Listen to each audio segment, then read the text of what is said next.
Good afternoon and welcome to the second session of our Green Ambition series. We had an amazing start to the series this morning with a presentation by Hannah D. Wood from Planet Mark. And this afternoon, we're going to be hearing about non-domestic premises recycling regulations.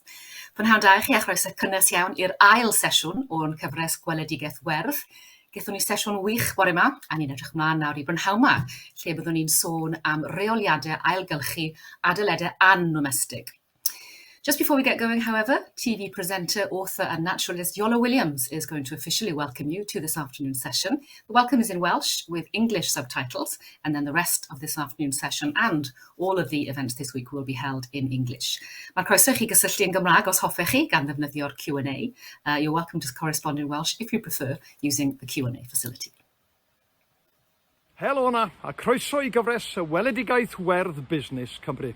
Iolo Williams ydw I, a dwi'n falch o gyflwyno'r gyfres ddiddorol hon o ddigwyddiadau a greuwyd I gynorthwyo busnesau I ddod yn fwy effeithlon o ran adnoddau. Os ydych chi, fel finnau, a diddordeb brwd mewn cynaladwyedd ac effaith amgylcheddol, yna bydd y gyfres hon yn darparu arweiniad a chymorth i'ch helpu I wneud newidiadau yn eich busnes. Mae tîm arbenigol Busnes Cymru wrth law I gynnig sesiynau cyngor un I un unigryw. Felly, os ydych chi wedi eich ysbrydoli gan yr hyn a glywch chi heddiw, yna cysylltwch â'r tîm I archebu eich sesiwn rhad ac am ddim, lle bydd cynghorwyr yn eich helpu I fapio'ch gweledigaeth werdd a symud ymlaen tuag at ddod yn busnes fwy effeithlon o ran adnoddau. Pob lwc a diolch yn fawr I chi.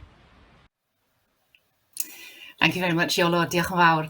And thank you also to Business Wales for organising this event. So Business Wales is a free service that provides impartial, independent support and advice to people starting, running and growing a business in Wales. Funded by the Welsh Government and European Regional Development Fund, it has an excellent track record in providing innovative events like this week and training sessions.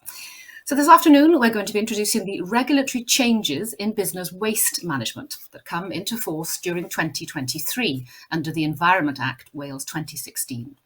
The non-domestic premises recycling regulations, NDPR regs, have wide-reaching implications for businesses across all sectors, requiring an increased level of materials segregation for recycling, bans on certain materials being sent for disposal, and a ban on the disposal of food waste to sewer. So without further ado, I'd like to welcome our two industry experts, Jeff Sampson of Circologic, who's working closely with Welsh Government and industry stakeholders, providing technical support around the new regulations to help boost business and public sector recycling across Wales, and then Kelly Thomas from Business Wales, who spent 19 years working at a strategic level in sustainable resource management in Wales. There will be an opportunity for live Q&A at the end, but if you would like to post your questions during the presentation, please do so using the Q&A facility. But for now, over to you, Kelly and Jeff. Thank you, Sian. It's a pleasure to be here today with Kelly. Yes, thank you very much, Sian. Yes, a great pleasure to be here this afternoon. Thanks very much. Jeff, would you like to start by giving us an introduction into why the new regulations are coming into play in Wales? Yeah, of course. So these new regulations, they will ultimately require businesses to recycle more material and more material of a higher quality.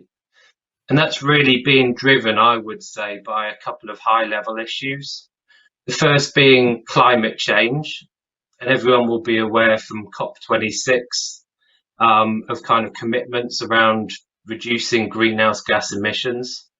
And then probably the second key issue driving things forward is probably just around resource security. If everyone wants to live by our standards, we would need 3 planets worth of resources. Clearly, we've only got one planet, and everyone needs to do their bit to try and keep those materials in circulation and in high value applications for as long as possible. Now, within Wales, there are a number of kind of targets that have been set to move things forward. So the Welsh Government, along with many others, has put in place a commitment to make Wales net zero carbon by 2050. we need to make sure we're only using our fair share of the Earth's resources. And Wales is already the third highest recycling country in the world.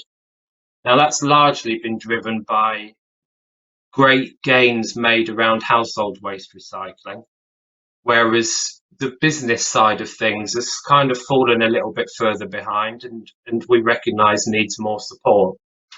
In order to kind of get to that point, we want to get to zero waste.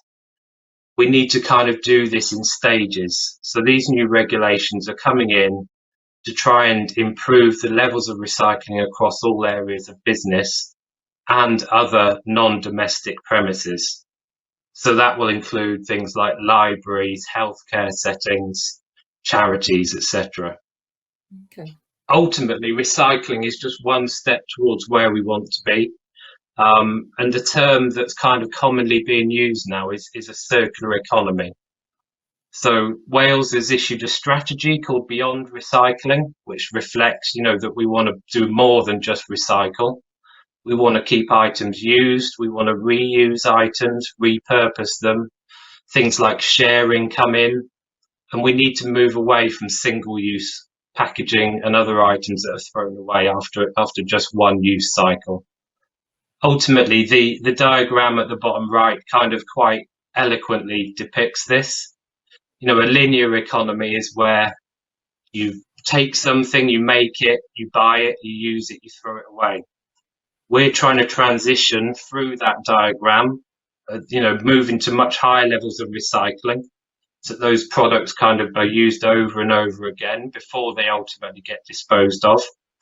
And I guess the holy grail is the circular economy, where we've got none of that material ending up as waste. It just continually gets cycled around and around, and that we're gaining as much value from the effort that we're putting in over time. Can I just ask, So Jeff? that summarizes. Sorry, Jeff. I was just going to ask at that point.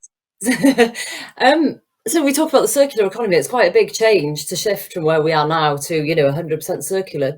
What other sort of legislation is in play that's going to support that change, because it's such a big transition? Well, I guess at the moment we're looking at sort of policy measures that are probably driving through industry. We don't have any actual circular economy legislation, and certainly the issue is, none of that is global. Right. So although we've got aims such as the Sustainable Development Goals, which are kind of adopted, sort of globally, each individual country and/or continent is making different steps. So, say for example, on the continent, there's a lot of effort being put into things such as right to repair. So it makes it easier to repair items, as opposed to, it being cheaper to buy something new than to just, keep it and repair it. So there are bits of legislation coming, and there's other stuff coming down the road, which will kind of improve the position that we're currently in. And we'll talk a little bit more about that as we go forward. Okay, just before we move on, we have a session later on this week that talks about extended producer responsibility. Does that play a part in sort of ensuring that the materials stay in use for longer? Very much so. So extended producer responsibility will apply to all packaging materials. And ultimately, there are other materials on the horizon that will kind of also be looked into. So what that's doing is making the producers of products financially responsible for their end of life management. So the hope is that will obviously start to encourage brands, manufacturers to start designing their packaging with its end of life in mind, so that A, it's easier to recycle, B, that potentially you've got more reusable packaging options, and ultimately they're covering the costs of its end of life, so that not all of that burden is put onto just kind of the waste collectors, the waste managers, in order to kind of have that material disposed of. Ultimately, the benefit of business is that there will be financial support to recycle more of that material. That's So excellent. that will help make these regulations, easier to swallow from a financial perspective from that, from where businesses are. That's great. Yeah, it's interesting path that we're facing. So the next step is probably to introduce the regulations themselves. I guess this is the most important part of what we're talking about, so that businesses know what's kind of coming down the line. There will be many businesses out there that already recycle in a way that is going to be compliant with the new regulations. But equally, there will be some businesses that perhaps do no recycling at all. They may have just a single general waste bin, or they may well have a residual, a general waste bin, and a mixed recycling service. So for those businesses, the regulations require a greater level of separation. And as I say, this is all driving towards trying to achieve higher levels of good quality, high quality recycling. So the key streams that will need to be separated, and they will need to be kept separate so that they do reach a high quality recycling outlet, are paper and card, glass, metal and plastic, food from those premises that produce more than 5 kilograms per week, small WE, so WE being waste electrical and electronic items, and also textiles. Now, I would argue that the small WE and the textiles, they need different considerations. There will only be certain sectors that produce meaningful quantities of those, and we'll probably see different collection models emerging for them. So the main focus that I'll be talking about is on those kind of common material streams, many of which, are already required to be kept into recycling and not disposed of, although that's commonly not really enforced very strictly. What will happen is that those materials that need to be kept separate, there will be a ban on those being sent to either energy from waste or to landfill. Similarly, to kind of support the measures around having separate food waste collections, there'll be a ban on food waste being disposed of to sewer and sink units, macerator units that effectively grind that food up and send it to sewer disposal. So what you're going to see in response is clearly quite a big change and shift in the way in which business waste is managed in Wales. And that's going to need, a change of behaviour, both from businesses producing those materials, as well as obviously the waste collectors who need to put in place services that are kind of compliant with the requirements. As far as businesses are concerned, so this is all going to be managed by the collectors and local authorities. Will there be any, do you foresee, obviously it's in the hands of the local authorities and the waste management companies, but do you foresee any sort of disadvantageous financial implications for businesses? Is it going to cost more because there's going to be more collections? Are they going to be collected on the same truck? Is it just imagining lots of vehicles approaching and, potentially what those financial implications could be? Yeah, I think probably the big challenge is obviously different sectors produce very different profiles of waste. And we'll come on to that in a little bit more detail in a moment. But the impact assessment that underpinned the regulations that was consulted on a number of years ago did recognise that potentially small businesses could face an increased cost. And that's probably due to the fact that they're not necessarily producing enough of each material to make it easy for them to find a cost-effective kind of service model. I think, one of the big issues is that, many businesses may be space constrained, and that, they will need to put in place more containers. However, ultimately, recycling is cheaper than to have that material burnt or put in landfill. And I expect that differential in costs to increase over time. So any business that is throwing away all of their waste currently and not recycling, over time we'll see that there's going to be a significant financial benefit to recycling in this way. And that ultimately, if we're separating and keeping material clean, it will be suitable for higher value applications. So by way of example, clean glass can be recycled infinitely on a closed loop basis back into new glass bottles and jars. However, as it becomes contaminated, we tend to kind of talk about it kind of losing value or being downcycled. So say, for example, you might only be able to use that in applications such as aggregate.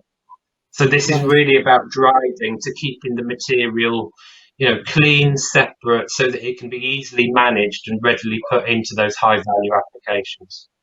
So I see that. So compared with the current arrangements where lots of businesses will already be recycling this material in good faith, albeit in a mixed bin. So presumably materials such as paper, for example, might be easily contaminated if it's mixed in with wet, or a glass bottle with some liquid in it, for example. So that's the rationale for having this greater level of segregation. That's clear. Yeah, that's exactly why these are kind of being pushed through. I mean, the Welsh Government wants it to be the case that, people within Wales can recycle in the same way, whether they're at work, rest or play. Sure. And obviously a big issue for people is just around consistency of recycling. Why can I recycle this material in one place or at home, but maybe not in my business setting? So we're trying to drive towards a consistent approach that maximises the amount of material that comes through for those high value applications. Yeah, absolutely. And in terms of behaviour change, when people are, they get used to and familiar with one system and they have to do something different elsewhere, it's very difficult to get the rationale. So yeah, absolutely fantastic, and I'm sure it's clear to everybody, the justification for doing that. So when is this going to take place then? Do we think what is the expected sort of timeline for implementation? Yeah, so I've got the next slide, which gives an indicative timeline. Ultimately, the intention is for the new regulations to come into force this time next year, so April 2023. The original regulations were consulted on a couple of years ago, and the feedback from that helped to shape the scope of the regulations and how they would be applied. There will be another round of consultations on the code of practice that underpins the regulations, and also the linked enforcement and kind of sanctions regime that will kind of go alongside it. So it's not as if businesses have missed the boat in terms of being able to kind of have some say on the practical application. And the code of practice, I would say, is probably the most useful document that businesses and waste collectors will need to be aware of, because it includes kind of the practical detail around, how materials need to be kept separate, who's obliged, which sectors does this apply to, how the waste collectors need to manage those materials. So that's very important. So, very much encourage businesses to keep an eye open for that. But ultimately, come April 2023, these new regulations need to be in place. We kind of recognise that certain sectors may face additional challenges. It may be that certain parts of sectors will be phased in over time. By way of example, there's a similar set of regulations that have been in place in Scotland for a number of years, but hospitals, they came in at a slightly later date. And it might be that something similar occurs here, and certainly recognising obviously the recovery from the COVID pandemic. There are certain settings that, have got other challenges and may need a little bit more time. But that's what we're looking at. Go on, Kelly. So in terms of engagement with businesses, and it feels like from a business point of view, a lot of this is out of my hands if I'm a business. Lots of it is, fundamentally down to the collectors, because unless it's collected in a certain way, what sort of engagement is taking place with waste management companies, local authorities? And you mentioned hospitals. I mean, if they're faced with potential enforcement, or, I'm just thinking about, we talked about, it clearly affects the hospitality sector. Do we, as Business Wales, need to be, thinking about a little bit more about how we engage with those sorts of businesses, and, indeed, what engagement has already taken place? Yeah, definitely. it's recognised that this is a significant change. And for many businesses, it's not something that's necessarily going to be easy to implement overnight. From the waste collector's perspective, whether that be a local authority or a private sector company, they've potentially got to invest in new vehicles. They don't just arrive, the week after you order them. They have very long lead times. So there has been engagement with different parts of industry, and that's kind of been through a process of stakeholder workshops, which really have run since last autumn. So those messages should be starting to trickle down. There will be a communications campaign which will run, in the lead-in period and whilst the new regulations come into place.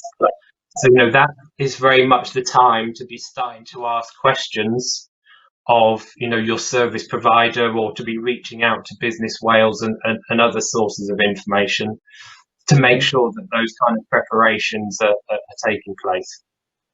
And so at this point in time, then, I'm a business. Do I just sit and wait until I hear a little bit more? Or do I need to be proactive and look out for more information in case I fall foul of the new changes? I certainly wouldn't sit and wait. I think the sooner that you can start to have discussions, the sooner you will understand what you need to do to try and drive things forward. And probably in a couple of slides' time, I've got, some practical examples of the sorts of things that businesses need to do. It's probably important to touch upon the kind of who will regulate these new kind of provisions. So as I mentioned, all kind of sectors are in scope. So, that includes sectors such as construction, manufacturing, events, retail and hospitality. And as we kind of recognise, they have very different waste production kind of processes and different types of waste that they generate. So clearly time is an issue to be able to make those changes. Ultimately, the separate collection requirements will be regulated by Natural Resources Wales, NRW, and they will obviously be gearing up to be able to provide that role. The ban on food waste to sewer, that will be kind of covered by the local authority food hygiene services. There'll be a mix of kind of civil sanctions and criminal offence routes that could be adopted.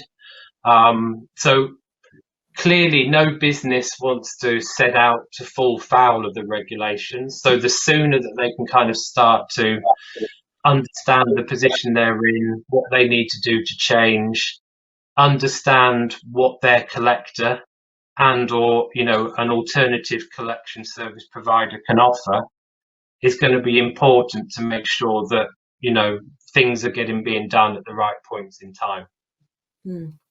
Okay, is there anything, so in terms of food waste to sewer, I'm thinking here, what if I'm just rinsing my plates? This is a simple question, but it may be something that, obviously food waste to sewer, then I appreciate, the hotels and, sort of organisations that deal with lots of food waste may have macerators.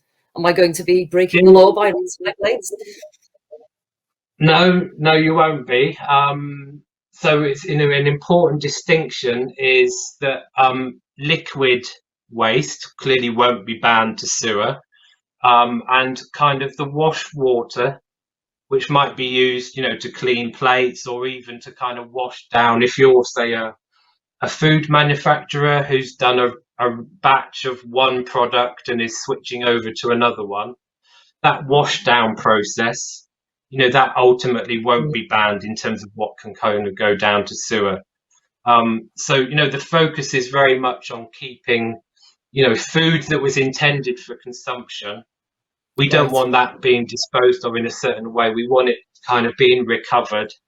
And typically that would be treated through an anaerobic digestion facility where you've got an element of energy recovery, which is significantly more carbon beneficial than if it went down a kind of a sewer route or it was disposed of with the general waste. I mean, obviously, the ultimate aim is to avoid food waste in the first place. And there are a number of campaigns and industry initiatives designed to kind of drive towards that end goal. But the next best position is to keep it separate and ultimately recycle it with some element of energy recovery.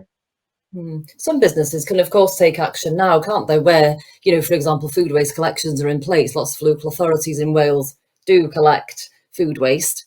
It's not comprehensive across Wales, I don't think. But is it a recommendation that we should be suggesting to businesses that if the services are out there, why not take them on immediately, and not necessarily wait for next year?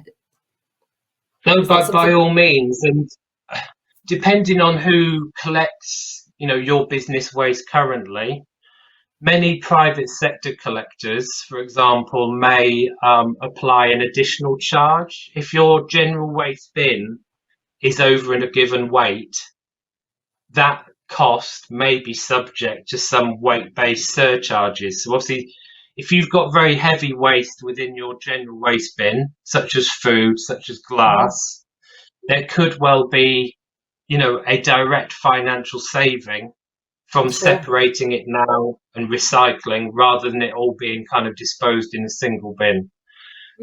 So yeah, if you can get access to those services, there should be benefits in you doing so sooner rather than later. As I say, Welsh local authorities have got some of the most comprehensive services, out there in terms of the mix of materials that they target. Obviously, the challenge is, larger businesses require larger bins, and that might not always marry up with the household waste food collection profile. So again, there's work from all parts of the handling chain to ensure that businesses have got, similar levels of access to these services as householders have become used to in recent years. Yes, absolutely. There is plenty that can be done immediately, and it's if businesses are interested in, we would probably be encouraging businesses to look at this in more detail in the short term rather than the long term. Sorry, Jeff, I'm sure I'm digressing here, slightly disrupting your whole flow. So, well, no, I mean that actually feeds quite well into the next slide, I guess, because if I was a business sat here today and this is the first time that I've heard of these regulations, I'm probably going to want to know what sort of steps that I should go through.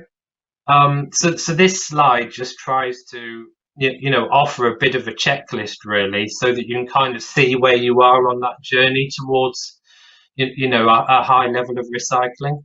So I think the first point really is somewhat kind of obvious, but sometimes just gets kind of glossed over. You need to kind of understand where you are now, what level of recycling have you got, how far away from the compliant model are you in terms of the level of separation that you currently do.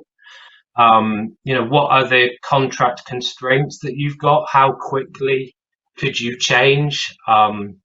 Do you own your bins, or are they rented? So, it's quite important just to kind of say, right, I can see where I'm at, what I'm paying currently, and really just try and see where those potential quick wins might be to kind of move towards higher levels of recycling. For many businesses, there will be different pressures. For some businesses, finding least cost is absolutely critical. Others want simplicity, flexibility, reliability. They're all going to be things that are important. So, listing down what you kind of want from your business waste service is going to be kind of key, so that when you go and talk to service providers, you kind of can tick off, yes, I can see that you provide. What if I'm a seasonal business that actually, in the summer months, I'm producing twice as much as I am in the winter? Does your service allow me to kind of flex the frequency of collections, perhaps, or to take on, have additional lifts of different streams that come on? The third point I would emphasize, as I kind of said earlier, is to make sure that you read the code of practice. It's going to be consulted upon. and it has the practical detail which is going to be important to you. So the list of materials that need separating, they're quite high level. So obviously we've said plastic and metals, but there are a wide range of kind of sub-fractions of different plastics, Yes, and absolutely. plastic recycling is a bit of a minefield for whether you're at home or you're sat in a business environment. Many people don't truly understand which plastics can I and which can't I recycle. So the code of practice will have a number of annexes which break down the detail of those materials to be recycled, and that may well change over time. So there will be kind of a core list of kind of plastics, and what Welsh Government is keen to ensure is that actually if you've got a waste collector who can recycle more than that core list, because they've got access to a market where, for example, they can recycle plastic films, then there's no reason that you shouldn't recycle more than the kind of core materials. We want businesses to go beyond this if they can, but we recognise that markets take time to develop. So those annexes are going to be quite important. Do you think businesses are engaging? Go on. I was going to ask, do you think businesses are aware of the full range of materials that can be recycled? Or is it, I mean, if businesses go online to search for, I've got, a sort of a niche material, is the information out there to make it easy for businesses? Or is there some work to be done there to make, to make these facilities and services, I should say, readily available for businesses? Invariably, more work is needed. And as I say, it can vary from location to location and depending on who your service provider is. If you're a large manufacturing business, you may be producing significant quantities of clean material that if it was mixed, it could be quite difficult to recycle if it was in the household waste stream, for example. But because you produce significant quantities, then actually there's commonly some value to that material. So businesses for a long time, will be used to receiving rebates for metals, yes. But there are also many plastic streams that have value. The trouble is that value gets lost if they're kind of mixed with other materials because they become difficult to separate. So, I think there is more work that's needed. And the fact that people are confused about, should I put this in this bin, this box, this bag, shows that clearer communications is needed. But we think if it becomes more consistent in all the environments, it's clearer that you can recycle similar materials at home and within a business setting, then that confusion will hopefully kind of dwindle over time. And we touched upon extended producer responsibility. One of the things that will come with that, very much focused on packaging, is a fundamental review of kind of labeling of products, so that there's more consistency around how they're labeled, clearer recognition of which recycling stream they should go into. And ultimately that will help guarantee that they get back into those high value applications. So once you've defined kind of what you want to achieve, you understand the code of practice, it's going to be important to bring people on a journey with you. And that will be kind of your own staff as well as suppliers. So whilst the focus of these regulations is on recycling, it's very much important to look at, can actually we design out waste in the first place? So there may be some waste streams that, are flowing through into your general waste bin or into recycling streams that maybe needn't be there. So, looking at what products are being supplied to you, whether, for example, there may be packaging that those suppliers would take back. and reuse rather than you become responsible for their disposal is an obvious starting point. But also it's recognised that, your staff are critical. If you're going to be asking, different members of staff to put materials into different containers, both within your premises and outside, then there's a need for kind of training, need to explain why it's important. And that will be obviously both kind of environmental as well as sort of financial. And clearly you need to engage with your collector of those waste materials to make sure, can you collect these separately? If not, at what point may that service be available to me? And potentially, therefore, you might need to go out and speak to a kind of a wider range of suppliers to kind of, put a jigsaw together of the service that's best for you. So that's very much at the back end of that process about defining those new arrangements and ultimately confirming with your service provider, what level of service they can provide, how it will be flexible over time, and clearly, kind of what the costs might be. And, we recognise that those collectors are going to have challenges. So, as I say, they might not necessarily be able to provide a full service at day one, a one-stop shop. But, by speaking to them early, you'll kind of know at what point those levels of separation can kind of come in so that you can kind of coordinate your arrangements. Okay, there's an opportunity here for businesses to be working together, I assume. So if there's two businesses that neighbours, or three, a cluster of businesses that have a specific material that doesn't fall under the domestic type categories, I'm sure there are opportunities to collaborate and be a little bit more creative about the way that we manage waste. I mean, presumably, don't expect you to answer that now immediately, but yeah, I mean, I'm sure. Yeah, I mean, as I touched upon earlier, I think often a challenge can be if you operate in isolation, you might not necessarily know that there's a different way of doing something. If there's a similar business to yourself that has found a novel container that makes it easier to keep those materials separate, then a way of sharing knowledge is clearly important, whether that be up through a trade association or local kind of peers, in terms of business groups. There are ways of jointly contracting waste services. So a number of business improvement districts, for example, have looked into kind of collaborative contracts.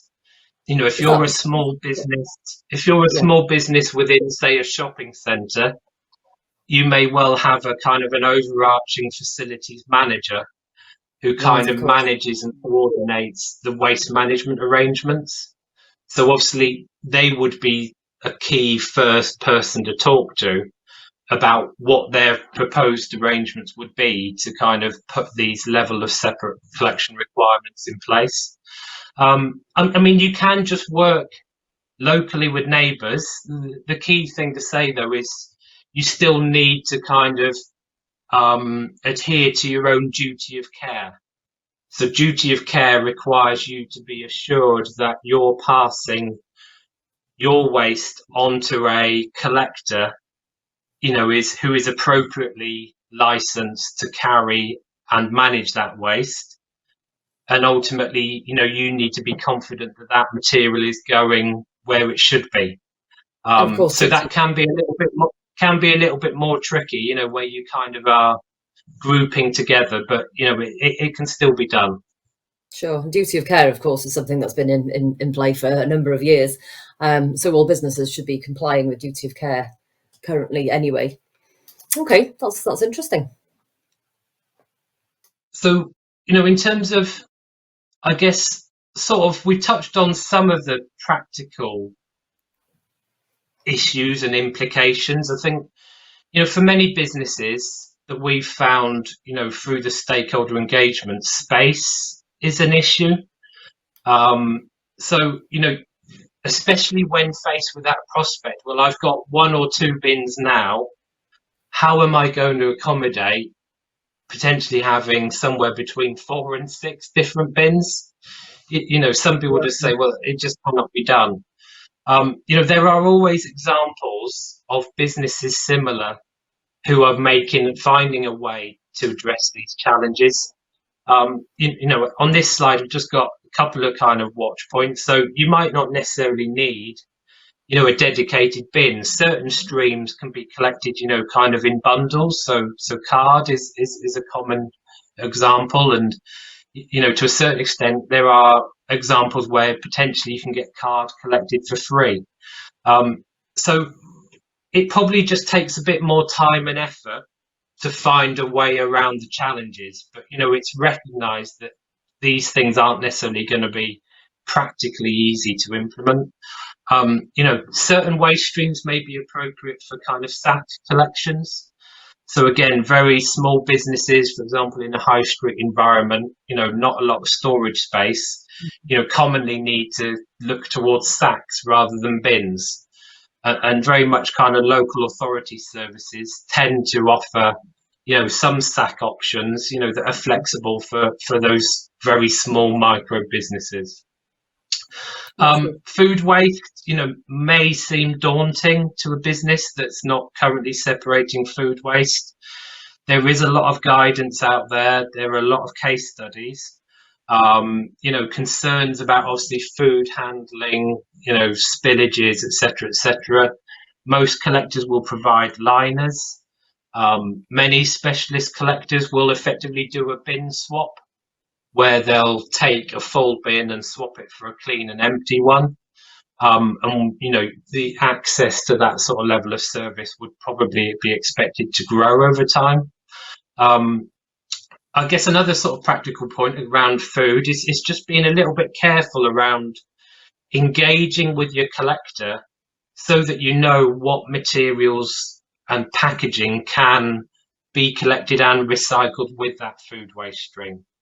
So, with the shift away from single-use plastics, there's been a lot of interest in compostable packaging, which is great if your reprocessor and the collector says that packaging can go with the food and it will be beneficially recycled.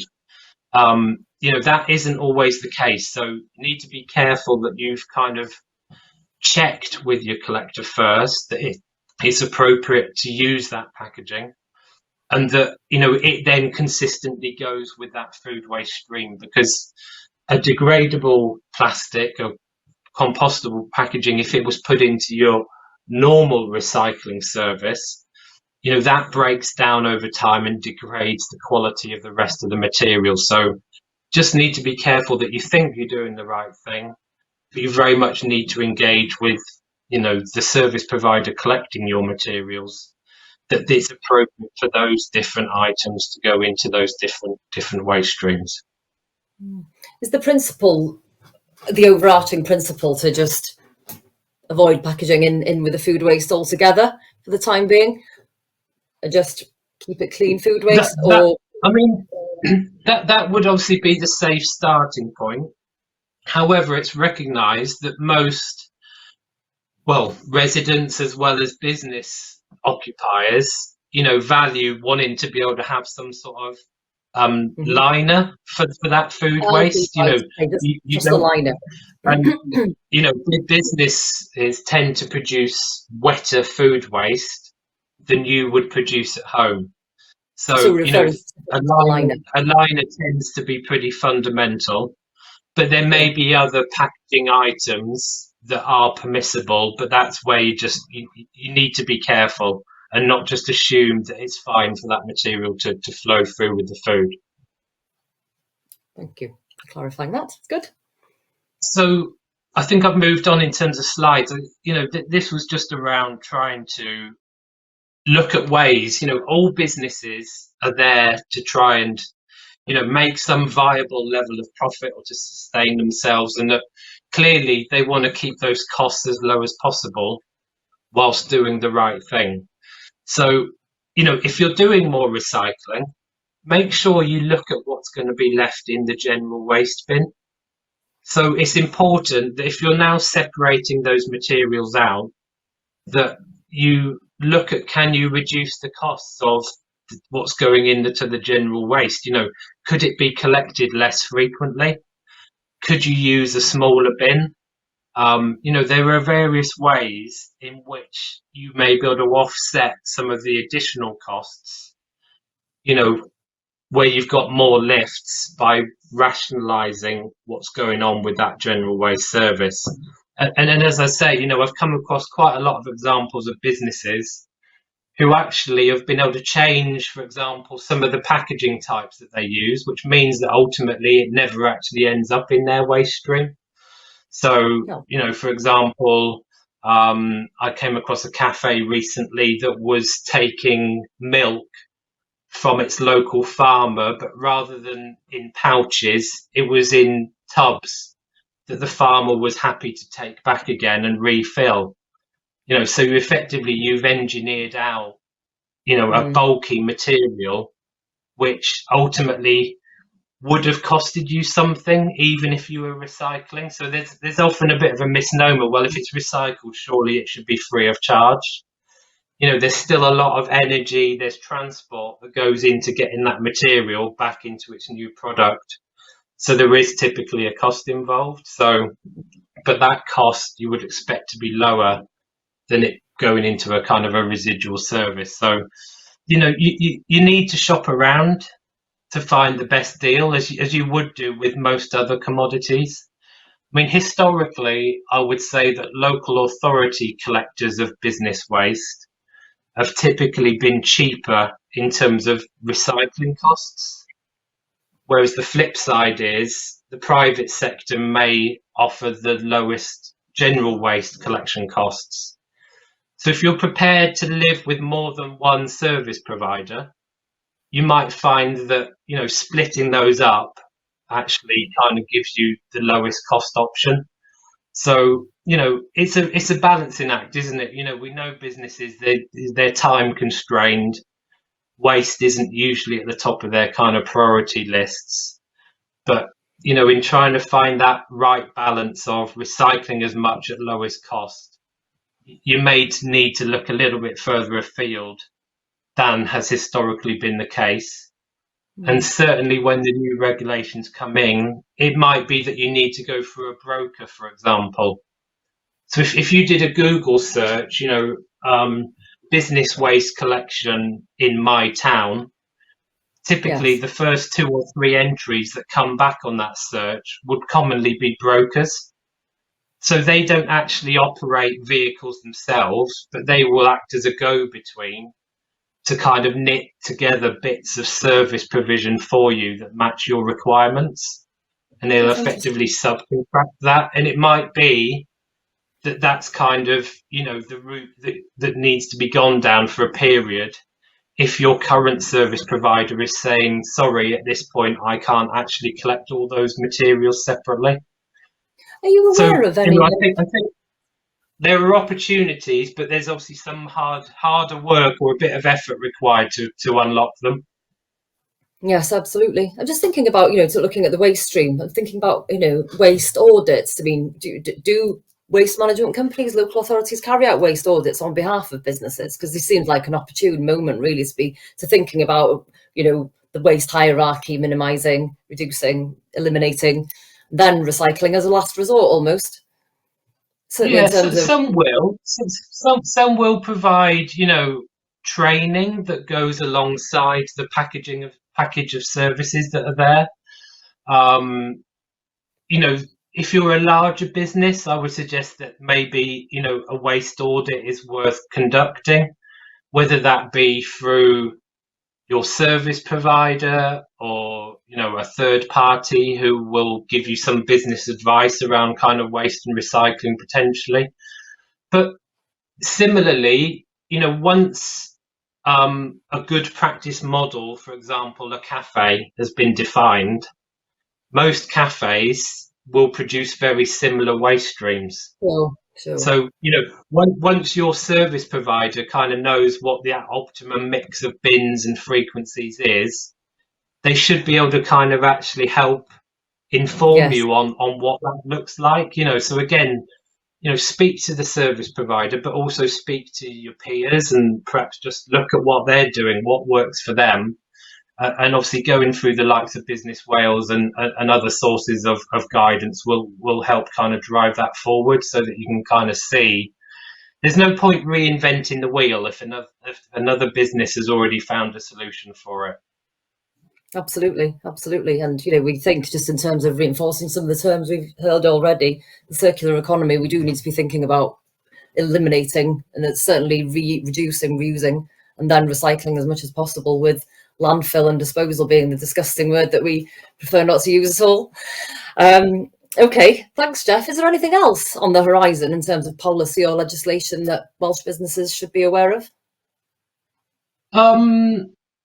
The next slide, I guess, there are other things, and there are other things that will actually help drive progress towards the goals that we're talking about.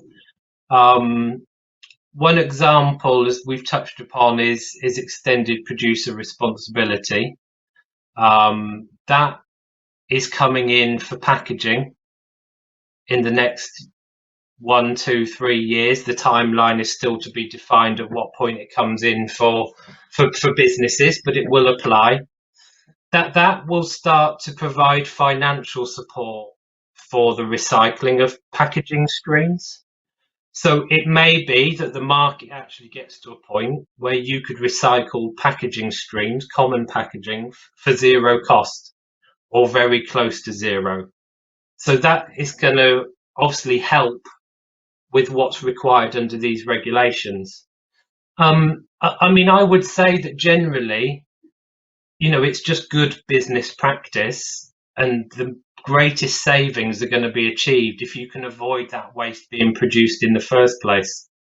So, if you can design out waste, if your suppliers will take back packaging, if you can focus on things such as portion control, if you're in the hospitality sector, all of these things will ultimately make life easier for you, because it's going to mean less waste, less cost in the first place.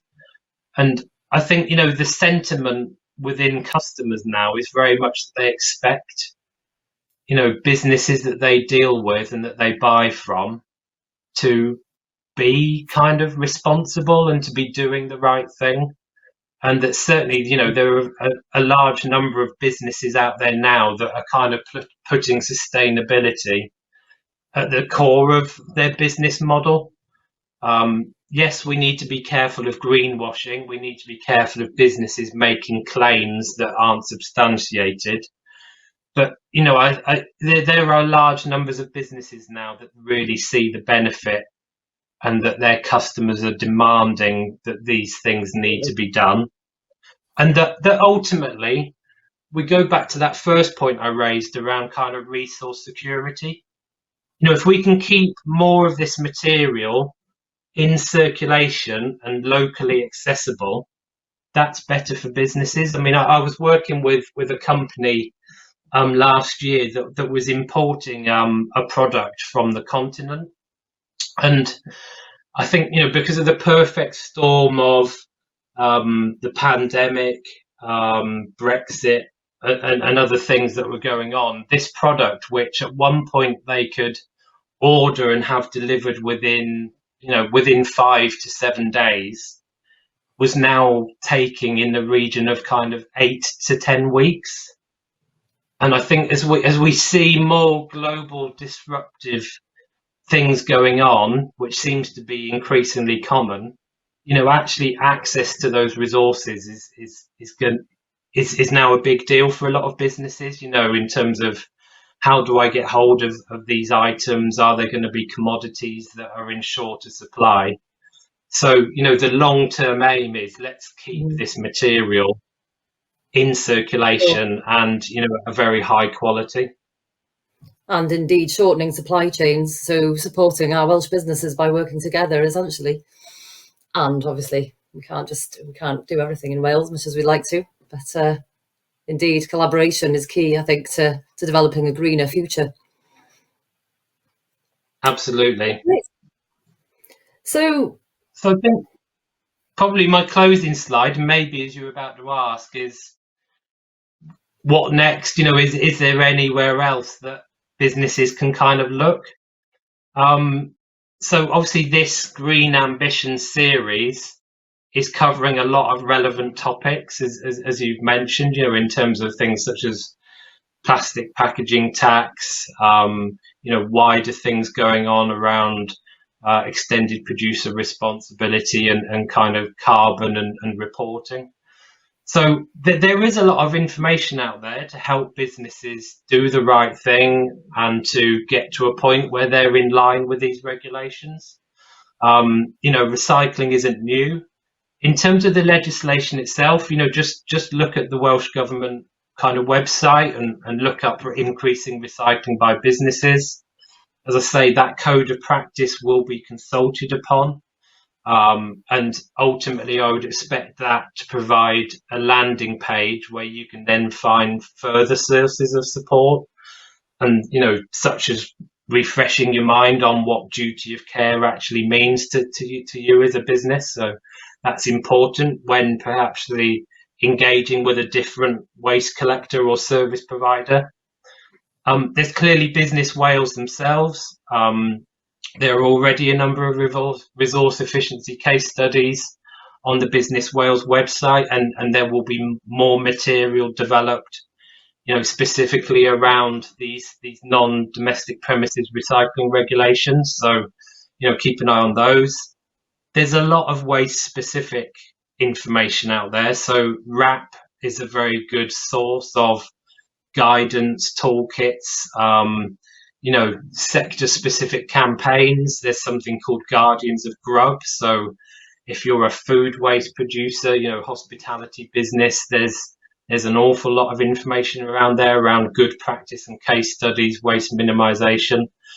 But similarly, there's kind of other sector-specific guidance that can be looked at. So the likes of Syria. So if you're in the construction sector, but also, as you've touched upon, looking beyond Wales. So, Scotland has already done a number of these sort of things with businesses, so that there's quite a lot of sector information there. So it's certainly the case that, you're not going to be on your own. There are others looking at this challenge and these challenges, and the support is there to help you overcome them. Absolutely. I know it's just, from a Business Wales point of view, all businesses are absolutely welcome to speak to Business Wales, and we can direct you and certainly signpost you and support you as much as possible when it comes to implementing these new changes. Thank you. I think that's the end of the presentation, Jeff. Is that right? Is there anything else that we need to cover? We're done. Good. No, that covers everything. So if there's any question and answers, obviously, I'll be more than happy to try and give responses. But as I say, there are various sources of support out there. So invariably, you should be able to find answers somewhere. And if those answers don't exist now, then feedback to the likes of Business Wales, because that will help to inform the sorts of work that needs to be done to help businesses, gear up and be prepared for what's on the horizon. And please, by all means, do this by, facilitating the question and answer session. We may not be able to answer all those questions immediately, but as Jeff says, if there's any support and guidance that's needed, then, please do let us know, because, that is the way for us to be able to progress and make sure that we are able to provide the support that's needed. And indeed for Welsh Government to understand as well, where the business sector is in terms of its position with recycling and what it needs support with, to make sure that the changes, happen as seamlessly as possible. So thank you all for listening. It's been an interesting session, Jeff. Lots changing, all for the better. And I hope you all enjoyed the session. Thank you very much. Thank you. Diolch yn fawr, Kelly, diolch yn fawr, Jeff. Thank you very much for those explanations about the regulations and advice and support and suggestions. I'm sure that everyone joining us today will find very beneficial. We have got some questions that have come in, but do please feel free to post some more questions in the question and answer facility. So I'm going to go to the first one, and this is a question where I don't currently recycle, but feel if I did, my refuse collecting company may not also recycle. However, I suspect these new rules will apply to them also. what would your advice be there, Jeff? Yeah, I mean, as I said, it will apply across the whole handling chain. So, the collectors of waste need to be gearing up, in parallel and supporting their kind of waste producers, their customers. And invariably, if customers start asking, what can I do? If those waste collectors can't come up with some of the answers, then, those businesses will be shopping around. So it's in everyone's interests to try and work this through and obviously introduce more recycling kind of on a partnership basis.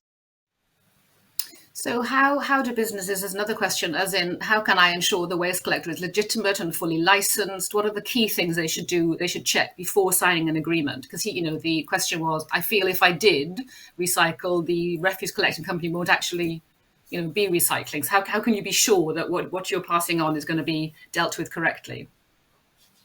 So simply on the point of kind of a licensing position. So if you just undertake a search against waste carriers, brokers and dealers public register for Wales, effectively all of those, licensed collectors will be on that return. So you can kind of see whether they've gone through those approvals processes. And ultimately, in terms of the sort of things you could be asking, I guess from a commercial perspective, what sort of reports will you get? Can you verify where my material goes? Things like, what length of contract will I be tied into? How easy is it to change the service that I've got? Do you charge for kind of cancellations? And probably, commercial considerations such as guarantees around prices and how they might change in the future. There will be more information on, I think there's going to be a guide published on the Business Wales website that kind of includes sort of almost practical hints and tips for businesses on these sort of things. Okay, brilliant. So I have to ask lots of questions really to make sure you get all the answers. So I think Kelly alluded to this, as in our business is aware of the kind of range of materials you can recycle and maybe the different categories. So the question is, does textiles include items such as hairnets, beard snoods that you might find in food manufacturing, restaurants and hospitals? Oh, you're smiling, Jeff. Yeah, because I've recently been reviewing the code of practice that will underpin this. And we've got basically a lot of lists of materials that are in and out of scope.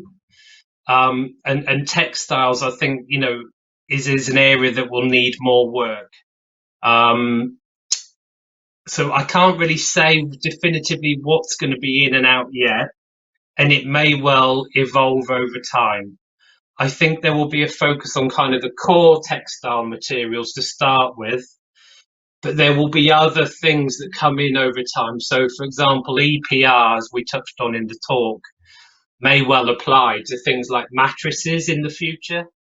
So you'll start to see support coming through for a wider array of kind of textile-based products actually being recycled. Obviously, what Welsh Government doesn't want to do is say you must recycle this at a time when there's no actual viable recycling infrastructure or market for those materials.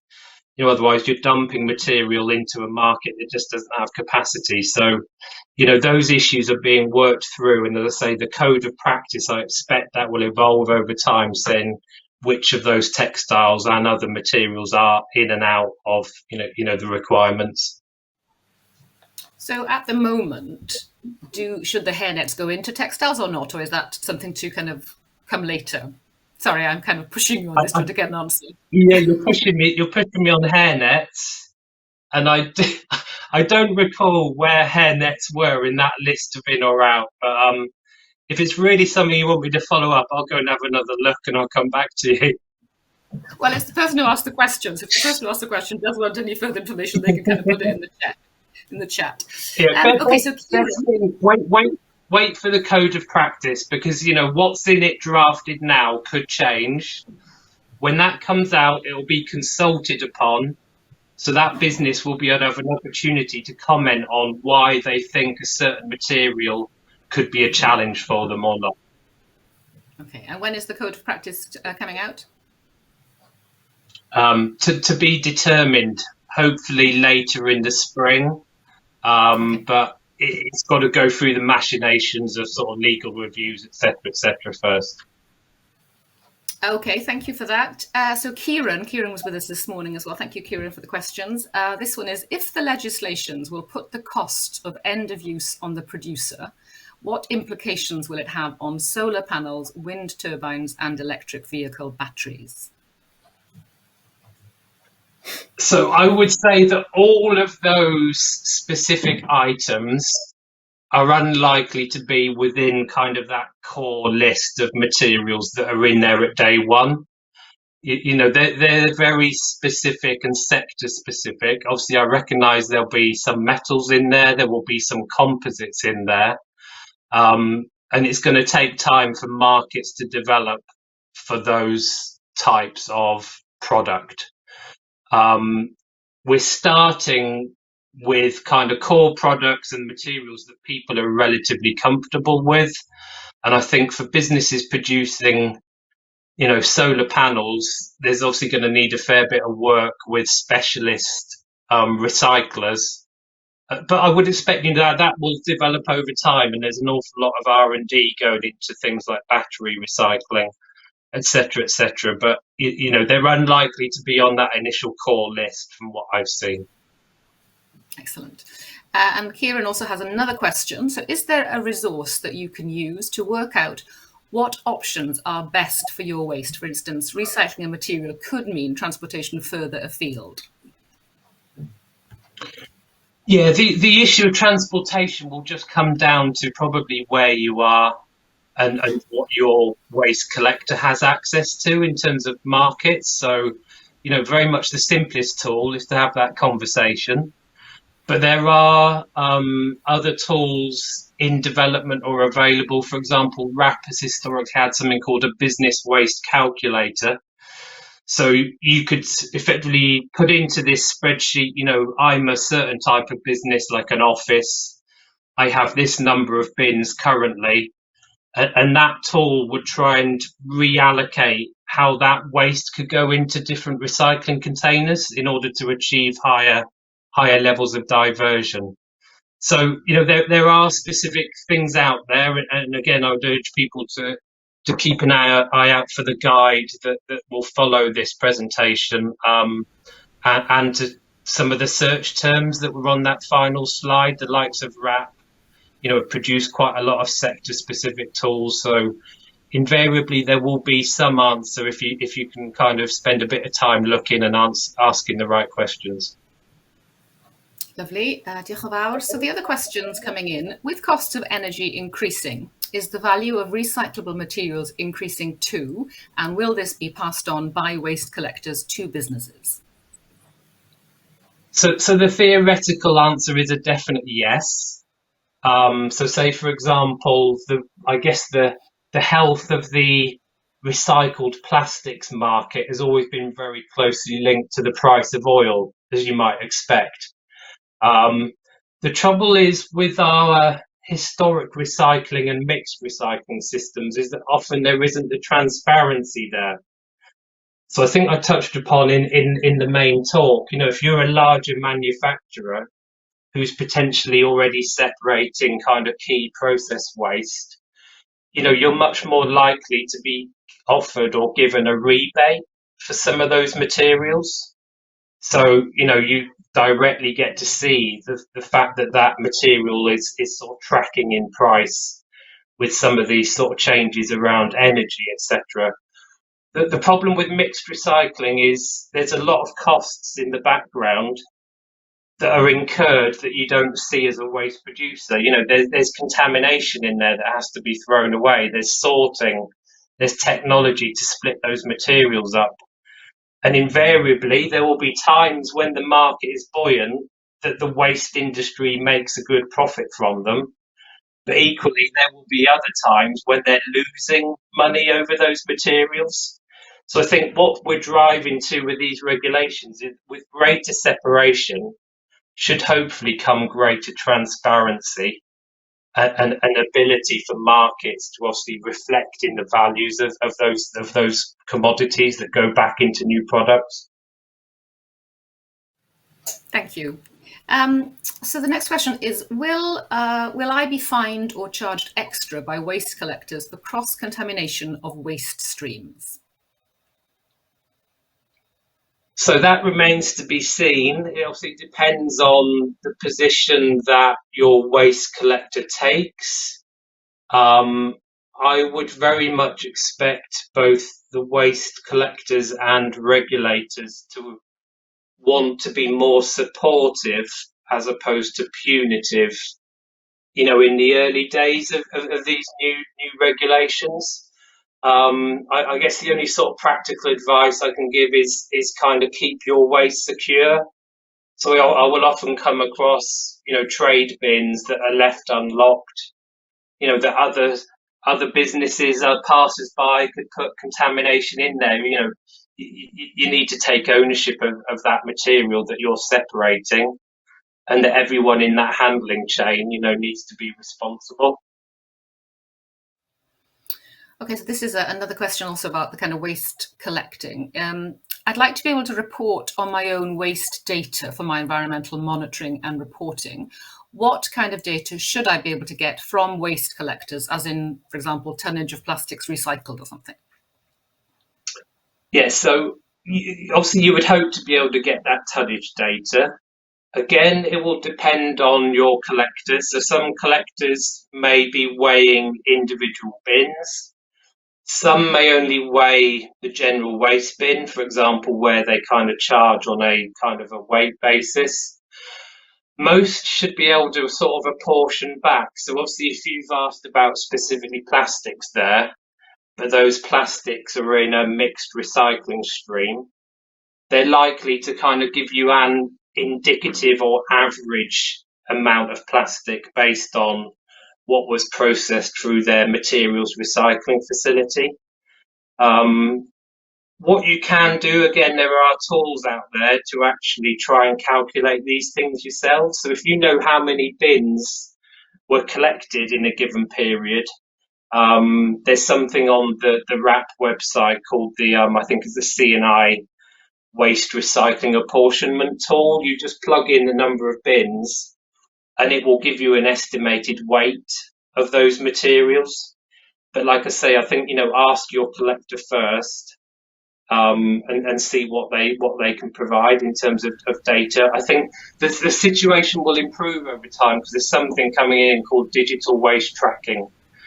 And this is where we're actually trying to digitize all of the information flows around waste, which historically have been fairly confused and not as accurate as we would like them to be. So things will improve over the next sort of 2-3 years on that front. I think this could be the last question. So you said that small WEEE will need to be collected. Is this something that most local authorities will do as part of their normal collection, or would I likely need to arrange a separate collection? Yeah, I mean, obviously small WEEE, there will only be certain sectors that produce lots of that regularly. I would expect, slightly different models. So, for example, local authorities will often collect it, but maybe it will become a bit more like if you had a bulky waste service, if you had furniture that you wanted picked up from your house, you would typically contact your collector and actually arrange a date for it to be collected for an agreed price. And I suspect that models like that will emerge when maybe an office is having a clear out of electrical equipment or whatever the case might be, as opposed to, a regular week on week collection that you've always got kind of coming by your door, but maybe you only use once every 6 months. Okay. Thank you very much. Well, we haven't got any more questions for the moment. I just wanted to share my repair story with you. I bought a washing machine in 2000 and managed to keep it going until 2015. And every time the repairman came out, he kept saying, "Mrs. Roberts, you need to send this to St. Fagans, the museum, because it's a relic." And I was like, "No, I want to repair it." And it kept going. And he said, they don't make machines to last more than 2 years, which is very sad, and hopefully that is changing. As I think I mentioned, the kind of the right to repair movement is certainly gaining a lot of ground, and I found the same thing. If you were in my house a couple of Christmas Eves ago, I had our oven in pieces on the floor, which obviously wasn't really instilling a lot of confidence in my wife around what was going to happen with Christmas dinner. And it was, the motor had failed, but when you tried to search for a replacement motor, it was just mind-boggling. Would it actually fit onto my appliance? So I think, if we can streamline some of these things and make it easier to repair, you'll get a lot more people doing what should be done. Did you manage to have Christmas dinner? We did have Christmas dinner, and I think it was properly repaired by February. So we didn't go too hungry.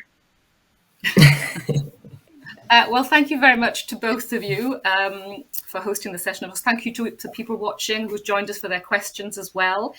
If you do need any more information, or have you got any further questions and need support, then please contact Business Wales. The resource efficiency advisors will be more than happy to help you, and the contact details will come up at the end of this session on the slide. We're back tomorrow morning at 10 o'clock. We're going to be looking at plastic packaging tax. If you click on the agenda tab in Eventbox, you can see which topics will be covered for the rest of the week. And also, if you have missed a session, then you'll be able to catch up with them on demand through Eventbox. You simply go into the main room and click on the session you wish to watch, and a video window will appear for you. So thank you very much. Diolch Kelly, diolch Jeff eto, everyone else for joining us. And yes, we'll see you tomorrow, hopefully. Hwyl fawr. Well, fine.